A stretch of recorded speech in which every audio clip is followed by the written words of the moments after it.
we are finally feeling good again, and what better way to ruin your life than by playing top tier again. We are playing out the J11B, and honestly, it's one of the better flankers that you can play right now. It's still a flanker, however, and I'm not a big fan of the gameplay loop, but honestly, it is pretty good. This is a personal bias, and I can look past that and see that this thing has some actual performance going on. It has the same kind of thrust as an Su-27 SM. At high speed you have more, at low speed you have less. You have an actually workable radar. Now it's not as good as something like the Su-30 for example, but it's a very big step up over something like the Su-27 that you will find in the Russian tech tree. And because it's not in the Russian tech tree, you are gonna find some actual missiles that are pretty damn good. We have PL-12s, which I think are better than R-77s. And we have the PLH. Now the issue is that you have to take 4 of them, meaning that you can only carry 6 radar missiles, meaning that at the start of the game you don't have that much impact. You really need to be wary of the missiles that you're launching, and you need to get in position to actually use the IR missiles. You can of course try to only BVR and use the PLH for self-defense, but with 6 missiles only, this basically means that you're not going to get much done ever. Because the early stages, if you shoot 3 or 4 missiles in the BVR phase, you only have 2 left, meaning that you are essentially useless in the late and mid game. And you don't want this to happen. Now here we are fighting multiple demons at the same time, and my first issue with this plane is not so much the plane itself, it was the teams.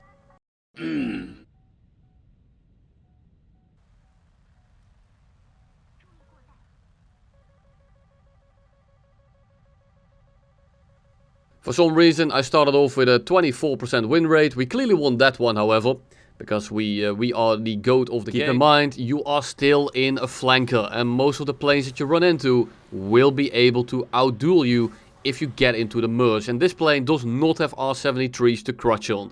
However, you are at 13.7 instead of 14.0, and very often you will not find yourself in those full Eurofighter and ravioli lobbies that will absolutely piece you apart.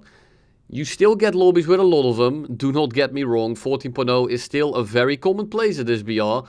It's a lot more playable. Now in the background here you can see that I tried to play it a little bit more aggressively, but in the end I got the entire enemy team on my 6, so I made sure to disengage a little, and I distracted like 5 people at the same time.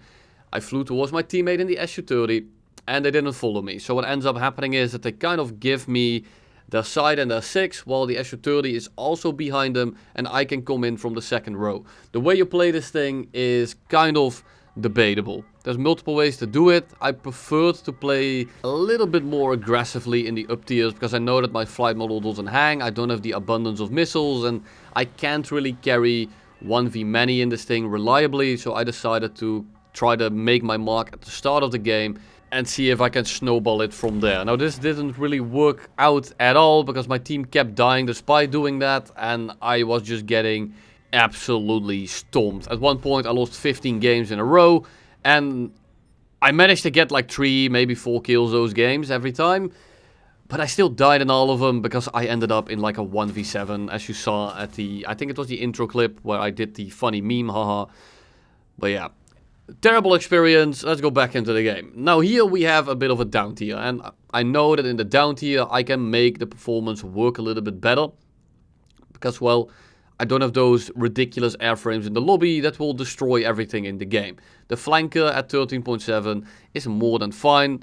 Unfortunately, with the compression going on, it stops being fine, because well, there is just these planes that are so much better at such a small BR jump up. Now here we have a down tier again. I know I can take my time a little bit more because I have the performance to do so. And I'm also able to get a little bit closer, be a little bit more aggressive, and see if I can actually get those missiles on target and get them all in the no escape zone. And if you do that, you're very likely to get more kills, and you're much less likely to get slammed out of the air by some Eurofighter going Mac fuck on the other side of the map, which is just terrific. And in these games, the flanker feels pretty good to play. The issue is that these games are unfortunately not that frequent. Now they do happen, they're very fun, but very often you're going to get into the game with the Eurofighters and the F-15E that are basically untouchable if they play it right, because they are just so much faster And on top of that, the A120s have more range. And if these guys play it right, you basically can't touch them. It's very hard to close the gap. You don't have the amount of missiles to constantly keep them defending. They have more missiles than you. And all the same amount, but they're very annoying to play into if they play it right. Now, luckily, at top tier, most people don't. Meaning that it's still very much doable, but they are still very annoying to actually play into. Now, you can see in the background, I poke in, I start notching, get my missiles off, they're in the no escape zone, so I know that these missiles are basically going to hit unless they dodge them properly, and they don't.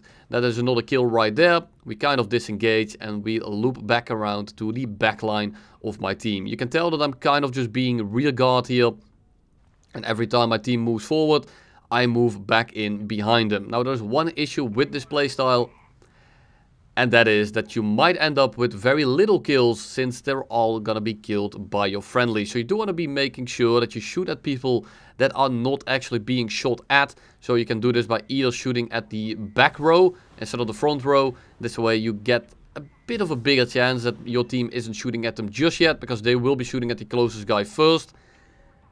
But keep in mind, with 6 missiles you might end up wasting a couple of them.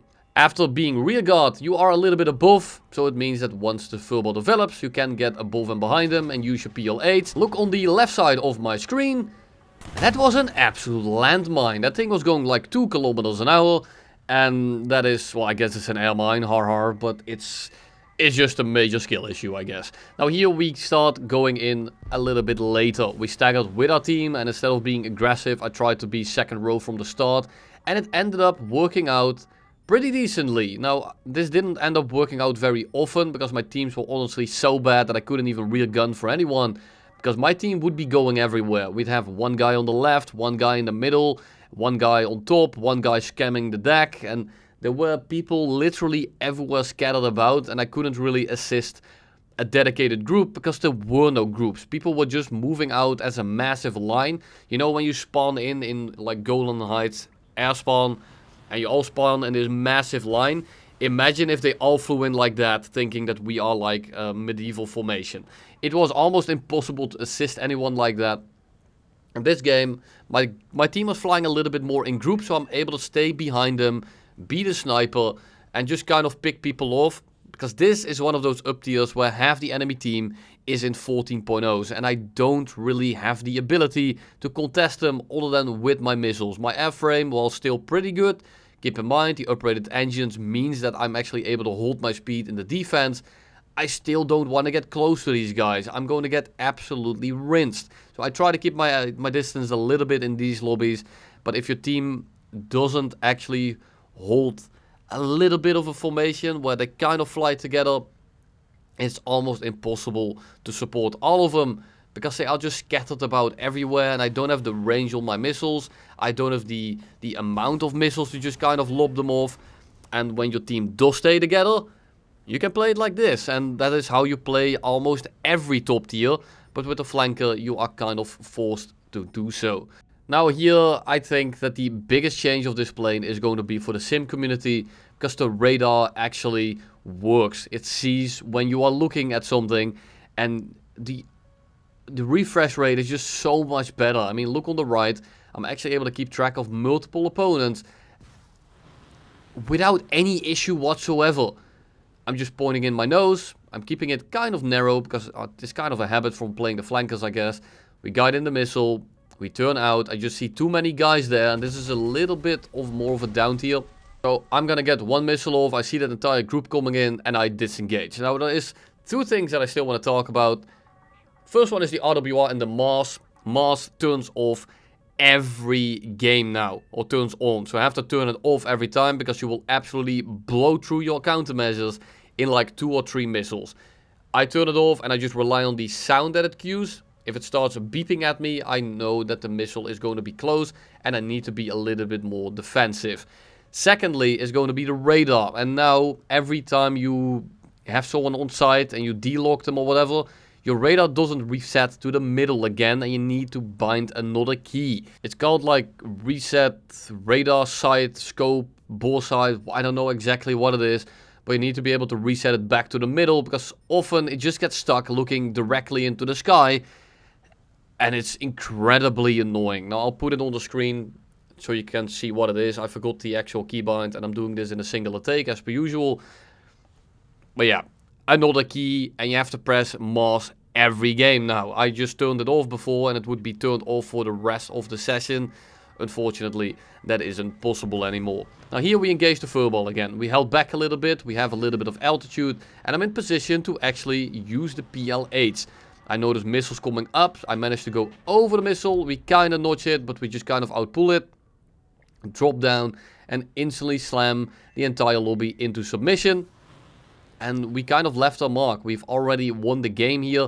And now we don't really need to do much anymore. Now I do want to be careful with that Mirage. I don't want to dive on him going Mach 12. Because this thing will compress at high speed. And if you do engage someone when you're going like 12 times the speed, let me tell you, you are going to overshoot. Because this thing turns into a bit of a boat. Now luckily, it's not like with the Su-30 where it also turns into a boat. But at low speed, you lose all your speed instantly. This is infinitely more playable, and I do think that the airframe is much better despite not having thrust vectoring. And I know this is controversial to some of you, but the Su-30 is an absolute boat. It's all about the missiles. R-77 ones are good, the radar is good, but the airframe is actually among the worst. And the best thing you can do very often is try the Cobra and maybe R-73 trade with the guy, but in an actual lobby, this is never really going to end up working out. So this is probably one of the better flankers that you can play. However, the kit just isn't that tailored for actual air rugby. And that's all I have for you today. Thank you all for watching, and you'll see me in the next one.